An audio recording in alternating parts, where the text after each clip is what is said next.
Hello aspirants, welcome to Kamaraj IS academy.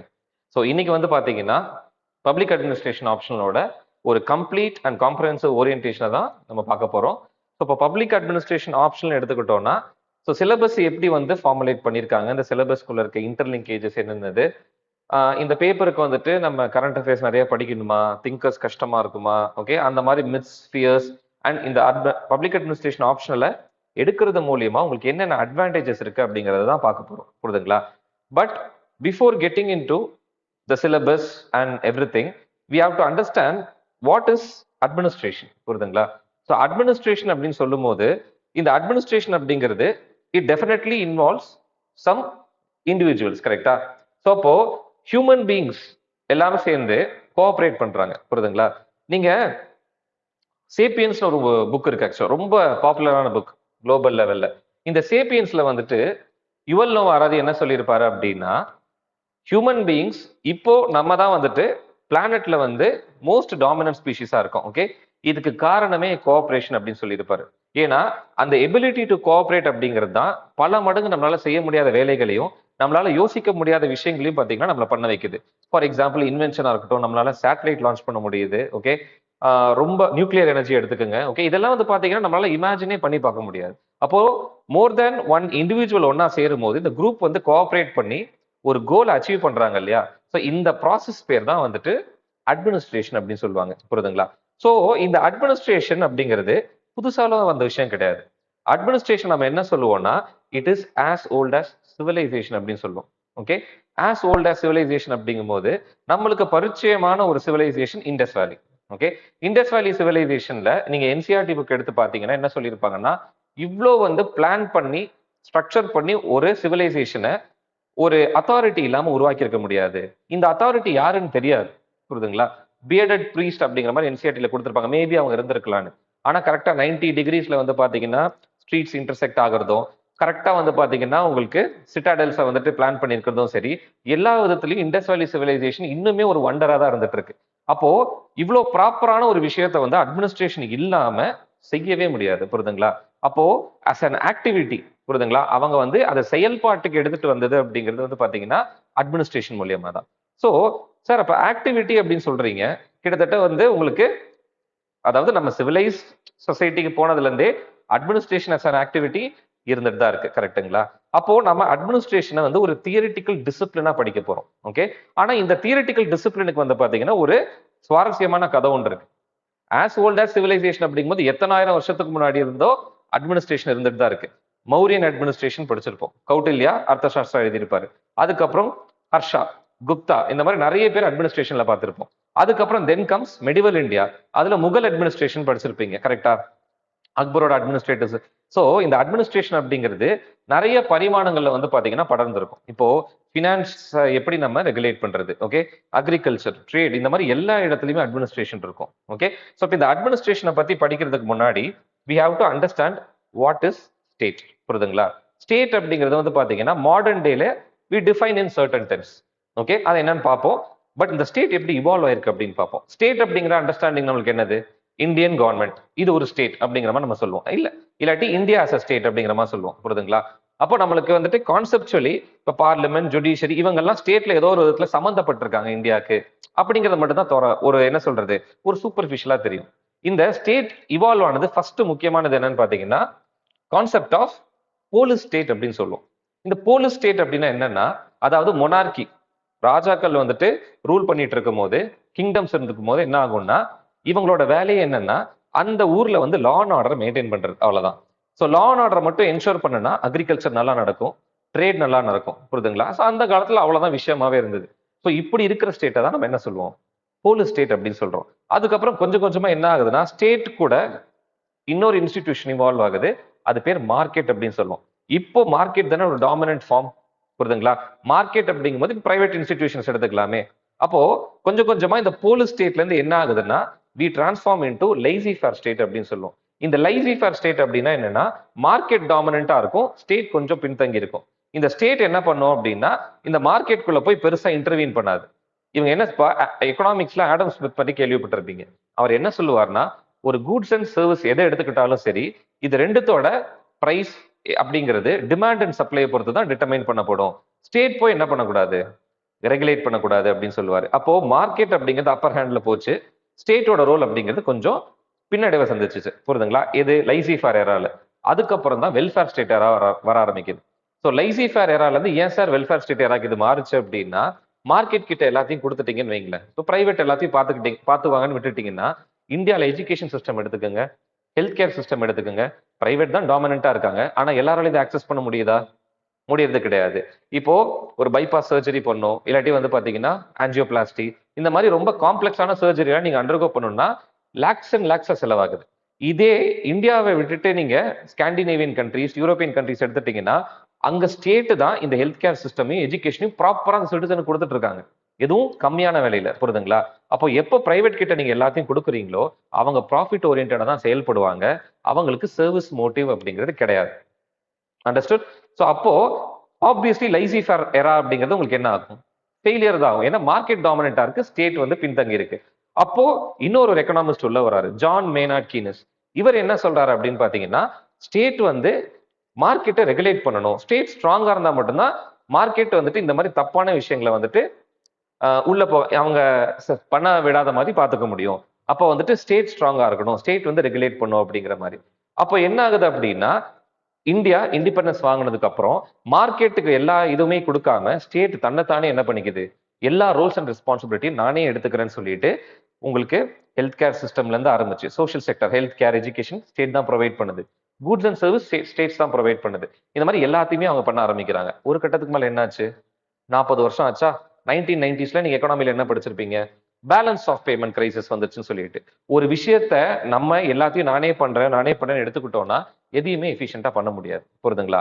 அப்போதான் என்ன ஆச்சுன்னா வெல்ஃபேர் ஸ்டேட்டும் ஃபெயில் ஆக ஆரம்பிச்சிருச்சுன்னு ஒரு முடிவு வந்துச்சு. அப்போ இந்த வெல்ஃபேர் ஸ்டேட் ஃபெயில் ஆனதுக்கு காரணமும் உங்களுக்கு என்னது, over burdening which resulted in inefficiency. Okay, அப்போ மார்க்கெட் கிட்டயும் கொடுக்க கூடாதுன்றீங்க, ஸ்டேட்டும் கொடுக்க கூடாதுன்றீங்க. அப்போ என்னதான் பண்ணலாம் அப்படிங்கும் போது ரெண்டு பேரும் என்ன பண்றாங்க, இப்போ மாடர்ன் டேல கவர்னன்ஸ் ஒரு பேரடம்ல இணைகிறாங்க. ஸ்டேட்டுமே சில சர்வீசஸ் ப்ரொவைட் பண்றாங்க, மார்க்கெட்டுமே சில சர்வீசஸ் ப்ரொவைட் பண்றாங்க. ரெண்டு பேரும் சேர்ந்து இப்ப பப்ளிக் பிரைவேட் பார்ட்னர்ஷிப் அப்படிங்கிறது ஸ்டேட் மார்க்கெட் ரெண்டு பேரும் சேர்ந்து கொண்டு வருது. கரெக்டா? இந்த மாதிரி மாடர்ன் டேல ப்ரொவைட் பண்ணிட்டு இருக்காங்க. பிளஸ் இந்த ஸ்டேட் அப்படிங்கிற கான்செப்ட் வந்து ரொம்ப ரூட் ஆனது இந்த டெமோக்ரஸி அப்படிங்கிற கான்செப்ட் இன்டென்சிஃபை ஆனதுக்கு அப்புறம் தான். புரியுதுங்களா? அப்ப மாடர்ன் டே ஸ்டேட்ல வந்து பாத்தீங்கன்னா இந்த ஸ்டேட்டுக்கும் சிட்டிசனுக்கும் ஒரு சோஷியல் கான்ட்ராக்ட் இருக்குன்னு சொல்லுவாங்க. ஸோ பொலிட்டிக்கல் சயின்ஸ்ல இது இன்னும் இன்டெப்தா படிப்பாங்க. சோஷியல் கான்ட்ராக்ட் அப்படின்னா just you can understand that it is an agreement, ஒரு theoretical agreement between state and citizen. So நிறைய திங்கர்ஸ், இப்போ ரோசோ எடுத்துக்கோங்க, லாக் எடுத்துக்கோங்க, ஹாப்ஸ் எடுத்துக்கோங்க, இவங்க என்ன சொல்லுவாங்கன்னா, ஸ்டேட்னு ஒரு என்டிட்டி ஏன் வேணும்னா சிட்டிசன்ஸ்க்கு ரைட்ஸ் இருக்கு. புரியுதுங்களா? ரைட்ஸ் இருக்கட்டும். இப்போ ஃபண்டமெண்டல் ரைட் படிச்சிருப்பீங்க பாலிட்டியில. ஃபண்டமெண்டல் ரைட்டை கான்ஸ்டிடியூஷன் கேரண்டி பண்ணுது, ஆனா அதை என்ஃபோர்ஸ் பண்றதுக்கு ஜுடிஷியரி வேணும் இல்லையா? ஆர்டிகல் 32 இல்லாம உங்களுக்கு ஃபண்டமெண்டல் ரைட்ஸ் அப்படிங்கிறது ஒண்ணுமே இல்லாத மாதிரி இருக்கும். புரியுதுங்களா? Even though constitution guarantees, there should be an institution which sustains it, which there should be an institution which enforces it. புரியுதுங்களா?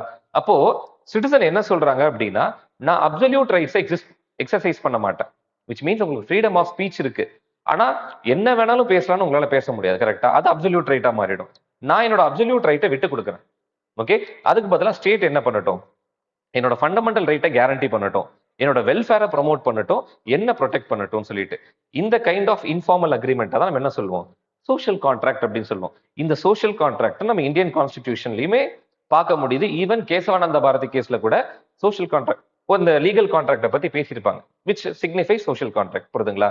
அப்போ மாடர்ன் ஸ்டேட்ல வந்து பாத்தீங்கன்னா we can have a two system. இந்த டூ சிஸ்டம் என்னன்னு பாத்தீங்கன்னா, ஒரு பக்கம் கவர்மெண்ட், இன்னொரு பக்கம் அட்மினிஸ்ட்ரேஷன். புரியுதுங்களா? இவங்க ரெண்டு பேருக்கும் வந்து பாத்தீங்கன்னா ஸ்பெஷலைஸ்டா ரெண்டு ஃபங்க்ஷன் இருக்கு. கவர்மெண்ட் என்ன பண்ணுவாங்கன்னா பாலிசியை ஃபார்முலேட் பண்ணுவாங்க. புரியுதுங்களா? இப்போ national health policy, national education policy. Okay, இப்போ ஹெல்த் பாலிசியில என்ன சொல்றாங்க, எல்லாத்துக்குமே universal access to health care இருக்கணும்னு சொல்றாங்க இல்லையா? எஜுகேஷன் பாலிசியில சில டெர்மினாலஜிஸ் நம்ம பேசுறோம், டிஜிட்டலைசேஷன் பத்தி பேசுறோம் எஜுகேஷன். புரியுதுங்களா? இப்போ நேஷனல் ஃபாரஸ்ட் பாலிசி பத்தி பேசுறாங்க. அட்லீஸ்ட் 33% ஆஃப் இந்தியன் ஜியோகிராபிக்கல் ஏரியாவை நம்ம ஃபாரஸ்ட்டுக்கு கீழே கொண்டு வரணும்னு பேசுறோம். அப்போ இதெல்லாம் யார் ஃபார்முலேட் பண்றா? Government, executives. புரியுதுங்களா? எக்ஸிக்யூட்டிவ் அப்படிங்கும்போது இப்போ பார்லிமெண்ட் உங்களுக்கு லா ஃபார்முலேட் பண்ணுவாங்க. இதே மினிஸ்ட்ரிஸ் எல்லாம் என்ன பண்ணுவாங்கன்னா இந்த மாதிரி பாலிசிஸை வந்து ஃபார்முலேட் பண்ணி they will have a consensus. புரியுதுங்களா? பட் பாலிசியை ஃபார்முலேட் பண்ண மட்டும் போதுமா? இப்ப கான்ஸ்டிடியூஷன் எடுத்து படிச்சு பாருங்க, சூப்பரா இருக்கும். ஒரு நேஷனல் ஹெல்த் பாலிசியை எடுத்து படிச்சு பாருங்க, ரொம்ப சூப்பரா இருக்கும். எல்லாமே ரொம்ப சூப்பரா இருக்கும். எப்போ பேப்பர்ல இருக்கும்போது. ஆனா எப்போ அது செயல்பாட்டுக்கு வருதோ அங்கதான் பிரச்சனையே ஆரம்பிக்குது. இப்போ மன்ரேகா எடுத்துப்போம். 100 நாள் வேலைவாய்ப்பு திட்டம். இந்த மன்ரேகா அப்படிங்கிறது வந்து பாத்தீங்கன்னா it is a revolutionary idea. Okay, இப்போ பிலோ பாவர்ட்டி லைன் பீப்புள் யாருக்கெல்லாம் வந்து பாத்தீங்கன்னா லைவ்லிஹுட் எடுத்துட்டு போறதுக்கு கஷ்டமா இருக்கோ அவங்கள சப்போர்ட் பண்றதுக்கு கவர்மெண்ட் 2 விஷயம் பண்ணலாம். ஒன்னு, அவங்களுக்கு டைரக்டா காசு போட்டு விடலாம். அவங்க என்ன பண்ணுவாங்க, அதை யூஸ் பண்ணி அவங்களோட லைவ்லிஹுட்டை ஸ்டாண்டர்ட் ஆஃப் லிவிங் இன்க்ரீஸ் பண்ணிப்பாங்க. ஆனா இது வந்து ஒரு டிக்னிஃபைட் அப்ரோச்சே கிடையாது. சும்மா அவங்களுக்கு ஏதோ காசு கொடுத்து சப்போர்ட் பண்ற மாதிரி. அப்போ கவர்மெண்ட் இனோவேட்டிவா என்ன பண்றாங்கன்னா ஒரு டிக்னிஃபைட் லிவிங்கையும் நம்ம பார்க்கணும். அவங்களுக்கு வேலை கொடுங்க, அந்த வேலைக்கு என்ன பண்றோம், நம்ம காசு கொடுக்குறோம்னு சொல்லிட்டு. இதுதான் மன்ரேகாவோட ஒரு யூனிக்கான அப்ரோச். புரியுதா? அப்போ மன்ரேகால 100 days எம்ப்ளாய்மெண்ட் நம்ம கேரண்டி பண்றோம், அதுக்கு அவங்களுக்கு காசும் கொடுக்குறோம். ஓகே, ஸோ அப்போ அந்த பாலிசி நல்லா இருந்தது. ஆனா அந்த பாலிசி இம்ப்ளிமெண்ட் பண்ணும்போது கிரவுண்ட் லெவல்ல நிறைய பிரச்சனை வருது. புரியுதுங்களா? இப்போ மிடில் மேன் என்ன பண்ணுவாங்கன்னா இந்த வேஜஸ் சரியா கொடுக்க மாட்டாங்க. ஐ மீன் கவர்மெண்ட் அஃபிஷியல்ஸ் கீழே. இப்போ நான் ஒரு மன்ரேகா பெனிஃபிஷியரியா இருக்கேன்னா எனக்கு இன்னைக்கு வேஜஸ் வரணும்னு வைங்க, 100 ரூபாய் எனக்கு கொடுக்கணும் அப்படின்னா 90 ரூபாய் தான் கொடுப்பாங்க. அந்த 10 ரூபாய் ஏன் கொடுக்கல அப்படின்னு கேட்கிறோம்னா திரும்ப எனக்கு என்ன பண்ண மாட்டாங்க, வேலை அப்படிங்கறது கொடுக்காம தட்டி கழிப்பாங்க. ஓகே, உங்களுக்கு இது ஆகல, உங்களுக்கு ஆதார் வந்து ஒழுங்கா இணையில, இதுல ஜாப் கார்டுல அப்படிங்கிற மாதிரி நிறைய. சரி, எதுக்கு பிரச்சனைன்னு சொல்லிட்டு போனா போது 10 ரூபான்னு விட்டுட்டு போயிடுவேன். புரியுதுங்களா? அப்போ யூ மஸ்ட் அண்டர்ஸ்டாண்ட் தட் இந்தியால there is a wide gap between policy formulation and policy implementation. புரியுதுங்களா? இதுதான் பப்ளிக் அட்மினிஸ்ட்ரேஷன் டிசிப்ளினோட கோர் ஐடியா. ஓகே, அப்போ பாலிசி ஃபார்முலேஷனை பத்தி படிக்கிறதுக்கு we have a discipline, political science. புரியுதுங்களா? எப்படி வந்து ஒரு கவர்மெண்ட் இருக்கணும், கவர்மெண்ட் என்னென்ன பவர்ஸ் வந்து எக்ஸசைஸ் பண்ணும், அவங்களோட ஃபங்க்ஷன்ஸ் என்னது, டெமோக்ரஸினா என்னது, இந்த மாதிரி ஆஸ்பெக்ட்ஸ் தான் பொலிட்டிக்கல் சயின்ஸ் படிக்கும். ஆனா இது எல்லாமே பேப்பர்ல இருக்கும்போது நல்லா இருக்கும். உங்களுக்கு என்ன ஆகுது, இம்ப்ளிமெண்டேஷனுக்கு வரும்போது பிரச்சனையா மாறும். புரியுதுங்களா? அப்போ அந்த இம்ப்ளிமெண்டேஷன் ஆஸ்பெக்ட்ஸை படிக்கிறதுக்கான கட்டாயம் வருது. ஓகே, இந்த ரியலைசேஷன் எங்க வருதுன்னா ஃபர்ஸ்ட் அமெரிக்கால. அமெரிக்கால உட்ரோ வில்சன் சொல்லிட்டு ஒரு ஸ்டூடெண்ட், அப்போ ஒருத்தங்க, later he becomes a president of United States. இவர் என்ன பண்றாரு அப்படின்னா வாட்ச் பண்றாரு அமெரிக்கால என்ன பிரச்சனை அப்படிங்கும் போது அமெரிக்கால அட்மினிஸ்ட்ரேஷன் இன்எஃபிஷியன்டா இருக்கு. அட்மினிஸ்ட்ரேஷனால இம்ப்ளிமெண்ட் பண்ண முடியறது கிடையாது. பிகாஸ் அப்போ அட்மினிஸ்ட்ரேஷனை படிச்சு புரிஞ்சு அட்மினிஸ்ட்ரேஷனை இம்ப்ரூவ்மெண்ட் கொண்டு வரதுக்கு ஒரு தனியான டிசிப்ளின் கிடையாது. இவர் என்ன பண்றாருன்னா 1887ல த ஸ்டடி ஆஃப் அட்மினிஸ்ட்ரேஷன் சொல்லிட்டு ஒரு ரெவல்யூஷனரி எஸ்ஸே வந்து பாத்தீங்கன்னா எழுதுறாரு. ஸோ இந்த எஸ்ஸே என்ன ஆகுது அப்படின்னா இட் கிரியேட்ஸ் ஒரு ஒரு பயங்கரமான ஒரு ரிப்பிள் எஃபெக்ட் அங்க அகாடமிக் சர்க்கிள்ஸ்ல. இவர் என்ன ஆர்கியூ பண்றாருன்னா ஒரு கான்ஸ்டிடியூஷனை உருவாக்குறது ஈஸி, ஆனா அந்த கான்ஸ்டிடியூஷனை ப்ராப்பரா ரன் பண்றது ரொம்ப ரொம்ப கஷ்டம். அந்த கான்ஸ்டிடியூஷன் அப்படிங்கிறது பொலிட்டிக்கல் சயின்ஸ் நல்லா என்ன பண்றாங்க, தே ஃபார்முலேட். இப்போ என்ன சொல்றது, இப்போ ஈவன் இந்தியன் கான்ஸ்டிடியூஷன் எடுத்துக்கங்களேன், ஒரு டிராஃப்டிங் கமிட்டி போட்டு நம்ம என்ன பண்ணோம், அம்பேத்கர் சேர்மனா போட்டு அவர் ப்ராப்பரா ஒரு கான்ஸ்டிடியூஷனை ரெடி பண்ணி கொடுத்தாரு. பட் 70 வருஷம் ஆச்சு, இன்னுமே இந்தியாவில் ரிசர்வேஷன் இருந்துட்டு தானங்க இருக்கு. ரிசர்வேஷன் ஆக்சுவலி ஒரு temporary provision, schedule caste schedule ட்ரைப்ஸ்க்கு மட்டும் 10 இயர்ஸ்க்கு கொடுத்துருந்தோம். ஆனா இன்னும் ரிசர்வேஷன் ஏன் கண்டினியூ ஆகுது? அப்போ ப்ராப்பரா அதை இம்ப்ளிமெண்ட் பண்ணலன்னு தானே அர்த்தம். ஓகே, அப்போ பாலிசி ஃபார்முலேஷன் அப்படிங்கிறது easy when compared to policy implementation. புரியுதுங்களா? அப்போ பாலிசி ஃபார்முலேஷன் படிக்கிறதுக்கு செப்பரேட் டிசிப்ளின் இருக்கு. அதுக்குள்ளதான் பப்ளிக் அட்மினிஸ்ட்ரேஷன். அட்மினிஸ்ட்ரேஷன் ஒரு சாப்டர் இருந்தது. இவர் என்ன சொல்றாரு அப்படின்னா அட்மினிஸ்ட்ரேஷனுக்கு தனியா டிசிப்ளின் வேணும், பொலிட்டிக்கல் சயின்ஸ் வந்துட்டு அதை படிக்க வேண்டாம் அப்படின்னு சொல்லிட்டு ஒரு எஸ்ஸே எழுதுறாரு. அப்படிதான் நம்மளோட டிசிப்ளின் அப்படிங்கிறது உருவாகுது. புரியுதுங்களா? 1887 was the watershed moment in history for public administration. Okay, so public அட்மினிஸ்ட்ரேஷனை பொறுத்த வரைக்கும் இதுதான் ஒரு ஐடியா. ஸோ ஓவராலா இது எப்படி அடுத்த வந்த பாதைகளை கடந்து வந்துச்சு இப்படிங்கிறது எல்லாம் தான் நம்ம என்ன பண்ணுவோம் அப்படின்னா டெமோ கிளாஸ்ல வந்து பார்ப்போம். புரியுதுங்களா? ஸோ இனிஷியல் டெமோ கிளாஸஸ் எல்லாத்துக்குமே ஃப்ரீ தான். ஸோ அவங்க வந்து என்ன பண்ணலாம், நேர்லயே வந்துட்டு அட்டன் பண்ணிட்டு எப்படி பப்ளிக் அட்மினிஸ்ட்ரேஷன் இவால்வ் ஆச்சு என்ன ஏதுன்னு அப்படியே கிளாஸஸ் உங்களுக்கு ஸ்டார்ட் ஆகி கண்டினியூ ஆக ஆரம்பிச்சிடும். ஸோ அப்போ இந்த பெர்ஸ்பெக்டிவ்ல நம்ம பார்க்கும்போது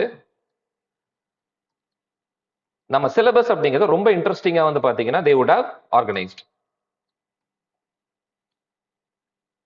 ஓகே, அப்போ பேப்பர் 1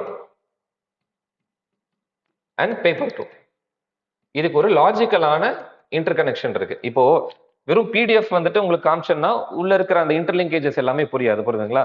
அது வந்து என்ன இது ரொம்ப வேகா இருக்கு அப்படிங்கிற மாதிரி இருக்கும். வெறும் பிடிஎஃப் நம்ம டிஸ்பிளே பண்ணிட்டு இதுதான் சிலபஸ் அப்படின்னு சொன்னா I have to bring a more clarity in that. Okay, so இப்போ பேப்பர் 1ல வந்து பாத்தீங்கன்னா first will start with introduction to public administration. நான் வந்து ரொம்ப டீடைலா போக போறது கிடையாது.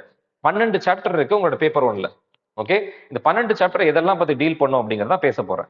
இன்ட்ரோடக்ஷன் அப்படிங்கும் போது 1887ல இருந்து 2025 வரைக்கும் பப்ளிக் அட்மினிஸ்ட்ரேஷன் எந்தெந்த பாதைகள் எல்லாம் கடந்து வந்திருக்கு அப்படின்னு தான் படிக்க போறோம். புரியுதுங்களா?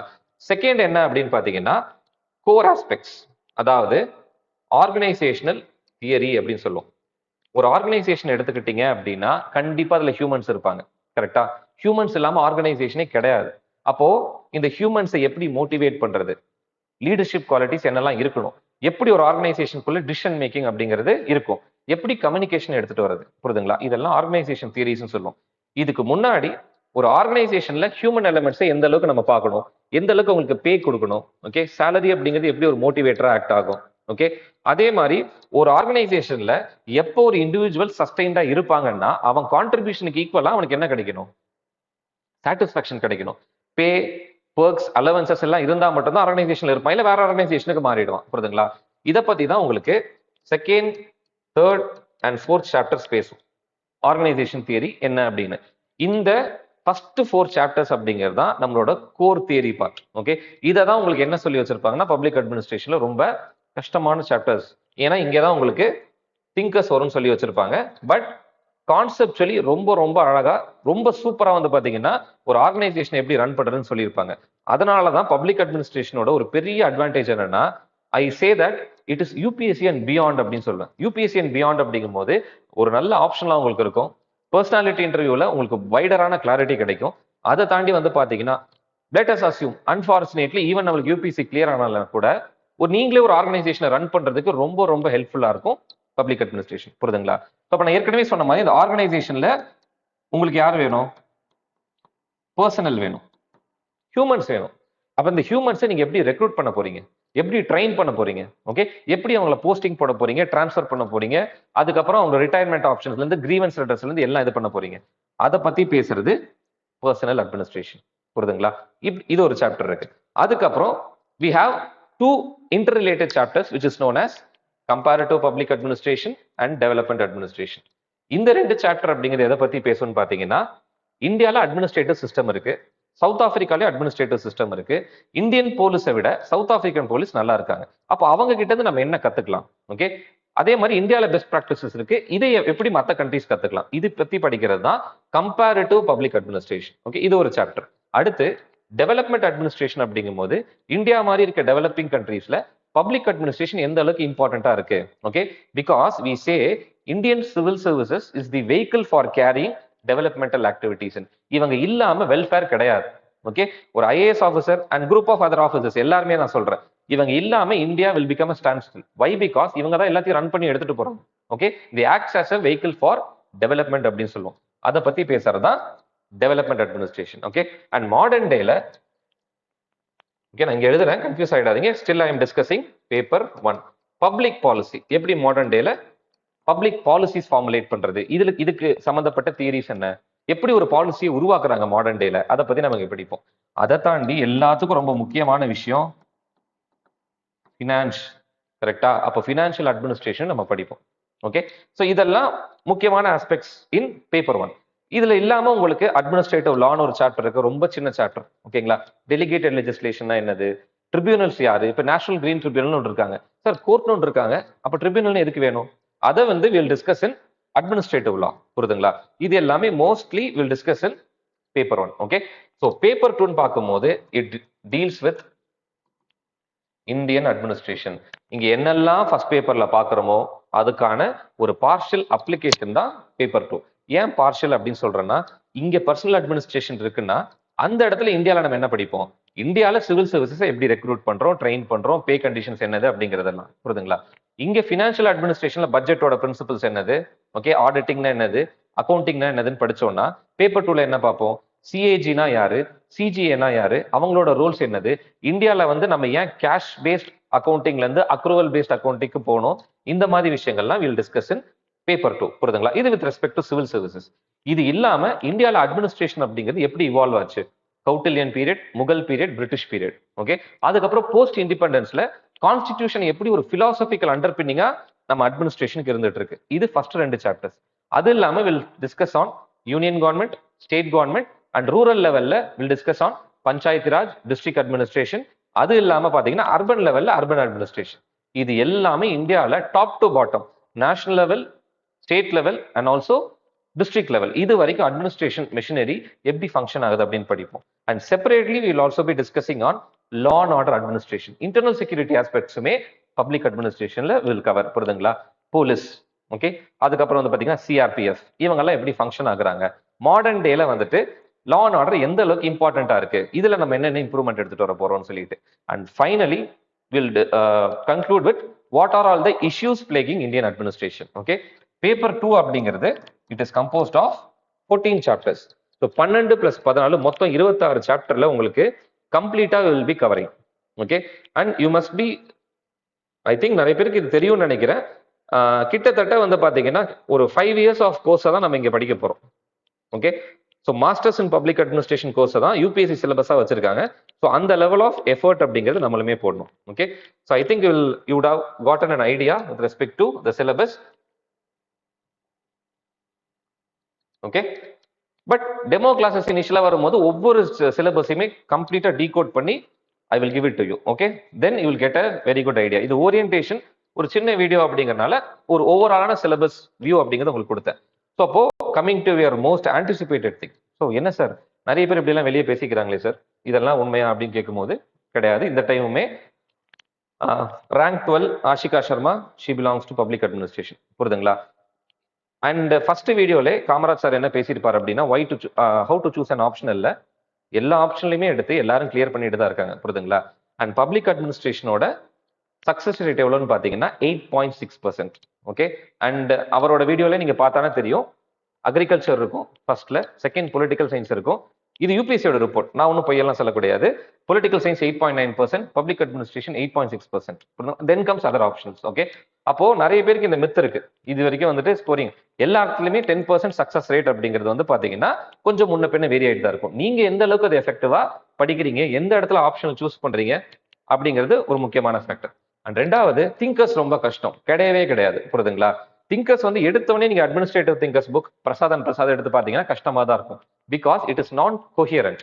அப்ப திங்கரோட கோர் ஐடியாவை கோஹியரண்டா நீங்க புரிஞ்சுக்கிட்டு அப்புறம் நீங்க எந்த சோர்ஸ், ஈவன் ஃபாரின் ஆத்தர் எடுத்து படிச்சாலுமே you will have a very good idea. Okay, but I am not, என்ன சொல்றது, உண்மையான டிஃபிகல்ட்டி நான் ஹைட் பண்ணல. என்னன்னா, எந்த ஒரு திங்கரையுமே ஒரு டைம் படிச்சா மனசுலலாம் நிக்காது. ரிப்பீட்டட் ரிவிஷன் இருந்தா ஆட்டோமேட்டிக்கா உங்களுக்கு என்ன இருக்கும், you will get a very good connect with the thinkers. ஏன்னா அந்த அளவுக்கு நீங்களே அப்ரிஷியேட் பண்ண ஆரம்பிச்சிருவீங்க. Okay, and third, dynamic nature. இது வந்து ரொம்ப ரொம்ப பொய்ங்க. ஆக்சுவலா நிறைய ஆப்ஷனல்ல வந்துட்டு இப்போ பொலிட்டிக்கல் சயின்ஸ் வந்து dynamic, sociology dynamic, public administration dynamic.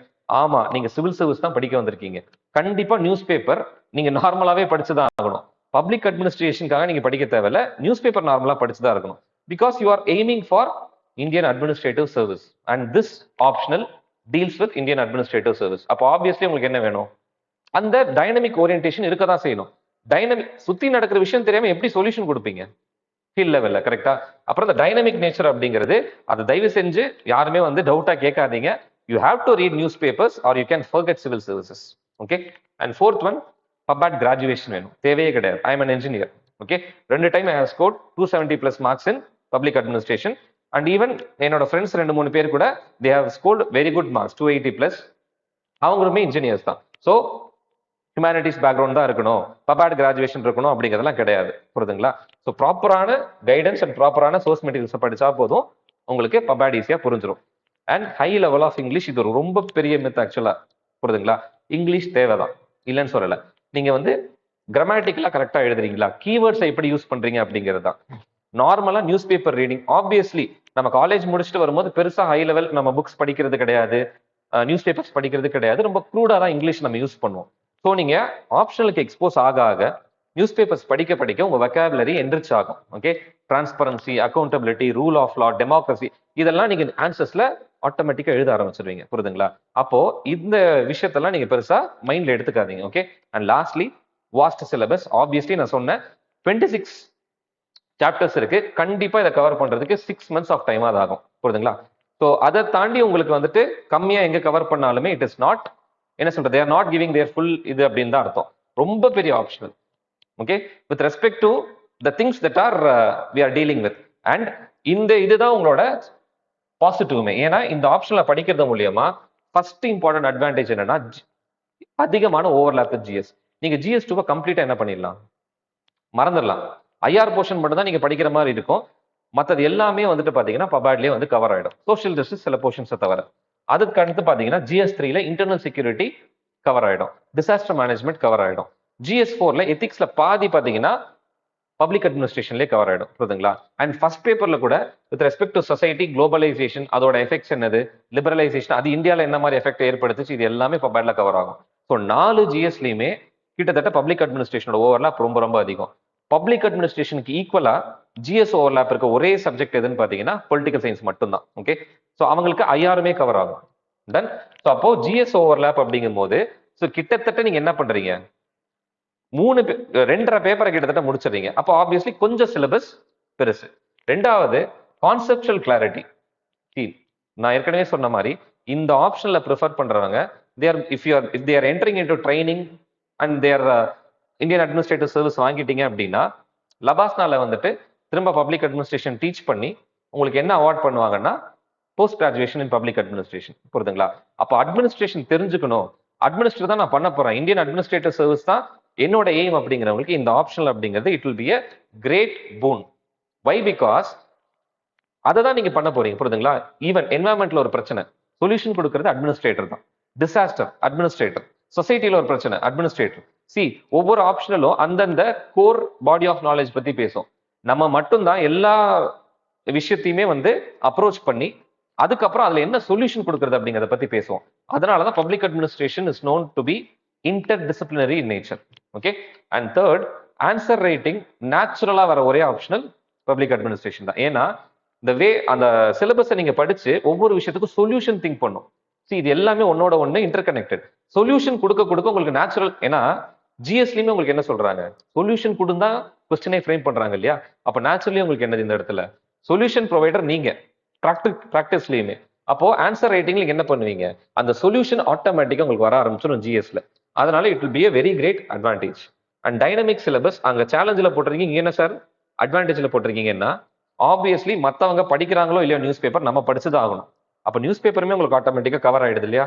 So அப்போ அந்த நெகட்டிவா நம்ம என்ன பண்ணிடுறோம், நெகட்டிவ் கிடையாது, அந்த மித்தை வந்துட்டு we are converting it into a positive, புரியுதுங்களா? ஸோ அந்த மாதிரி தான் நீங்க என்ன பண்ணும், you have to approach the subject. And working ஆஸ்பிரன்ஸ்க்கு ரொம்ப ரொம்ப ஃப்ரெண்ட்லியான ஆப்ஷனல். வை? பிகாஸ் ஒரு ஆர்கனைசேஷனுக்குள்ள என்னெல்லாம் நடக்கும் அப்படிங்கிறது ஒர்க்கிங் ஆஸ்பிரன்ஸ்க்கு தெரியும். அப்போ அவங்களால ஈஸியா இந்த ஆப்ஷனல் கூட கனெக்ட் பண்ண முடியும். மேனேஜர் என்ன பண்றாரு, ஓகே, நம்மள மோட்டிவேட் பண்றது என்னது, பே அண்ட் சர்வீஸ் கண்டிஷன் எப்படி இருக்கு, ஆர்கனைசேஷன்ல பிரச்சனை எல்லாம் எதனால வருது, இது எல்லாத்தையுமே வந்து பாத்தீங்கன்னா இது வந்து உங்களுக்கு ஈஸியா புரிய வைக்கும். அதை தாண்டி ரிசோர்ஸ் அண்ட் கைடன்ஸ் இதெல்லாம் உங்களுக்கே தெரிஞ்ச விஷயம் தான். Plenty of resource and guidance available for public administration. And நான் ரொம்ப ஸ்ட்ரெஸ் பண்ற விஷயம், ஈவன் இஃப் நாட் யூபிஎஸ்சி, இந்த ஆப்ஷனல் அப்படிங்கிறது it will be very helpful for your life. எப்படி இருந்தாலும் ஒரு ஆர்கனைசேஷனுக்குள்ள என்ட்ராக தான் போறீங்க, எப்படி இருந்தாலும் ஒரு ஆர்கனைசேஷன்ல ஒர்க் பண்ண தான் போறீங்க. அப்போ ஆப்வியஸ்லி இந்த அண்டர்ஸ்டாண்டிங் அப்படிங்கிறது நிறைய இடங்கள்ல உங்களுக்கு என்ன பண்ணும், ஒரு பெரிய ஹெல்ப்பா இருக்கும், புரியுதுங்களா?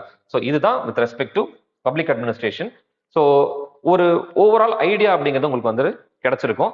ஸோ இஃப் அட் ஆல் ஒரு ஆஸ்பிரண்ட்டுக்கு வந்து பப்ளிக் அட்மினிஸ்ட்ரேஷன் மேல ஒரு இன்க்ளினேஷன் இருந்துச்சு அப்படின்னா, ரெண்டு விஷயம். ஒரே ஒரு ஆப்ஷன் கூட பப்ளிக் அட்மினிஸ்ட்ரேஷன் உங்களுக்கு கன்ஃபியூஸ் ஆகலாம்னா அது பொலிட்டிக்கல் சயின்ஸ் மட்டும்தான். மற்றவங்க எல்லாருமே ஃபார் எக்ஸாம்பிள் பப்ளிக் அட்மினிஸ்ட்ரேஷனா சோசியாலஜியா, நோ, அப்படி கன்ஃபியூஷனே வராது. அப்படி ஒரு ஜெனுவன் இன்ட்ரெஸ்ட் உங்களுக்கு இருக்காது, புரியுதுங்களா? இப்போ நீங்க பாலிடிக்ஸ் இன்க்ளைண்டா இருக்கீங்க, பாலிட்டி எனக்கு ரொம்ப பிடிச்சிருக்கு as a சப்ஜெக்ட் அப்படின்னா ஒன்னு பொலிட்டிக்கல் சயின்ஸ் இல்லாட்டி பப்ளிக் அட்மினிஸ்ட்ரேஷன், இப்படிதான் நீங்க இருக்கணும். நீங்க இப்போ பப்ளிக் அட்மினிஸ்ட்ரேஷனா இல்லாட்டி சோசியாலஜியா இல்லாட்டி ஆந்த்ரோபாலஜியா அப்படின்னா உங்களுக்கு வேற ஏதோ ஃபேக்டர் தான் என்ன பண்ணுது, அது இன்ஃபுளுன்ஸ் பண்ணதே தவிர your decision is not rational, புரியுதுங்களா?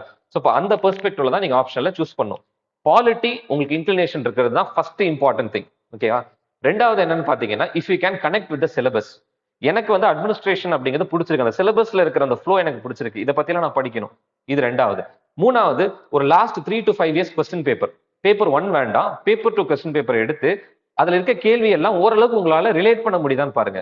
பிகாஸ் நீங்க பாலிட்டி ஓரளவுக்கு படிச்சிருப்பீங்க, என்சிஆர்டி அட்லீஸ்ட் பேசிக்ஸ் ரீட் பண்ணிருப்பீங்க 6 to 10. இதை வச்சு ஓகே இது எங்க கேட்ட மாதிரி இருக்கு, என்னால இதுக்கு ஒரு க்ரூடா கூட ஆன்சர் எழுத முடியும்னு ஒரு கான்ஃபிடன்ஸ் இருந்துச்சு அப்படின்னா கண்டிப்பா you can choose public administration and it would be a real game changer for your UPSC preparation. So stay tuned for the demo and next week உங்களுக்கு பப்ளிக் அட்மினிஸ்ட்ரேஷன் டெமோ அப்படிங்கிறது நம்ம அகாடமியில் ஸ்டார்ட் ஆகிடும். So நேரில் வந்து attend பண்ணிட்டு தென் decide your optional. Thank you.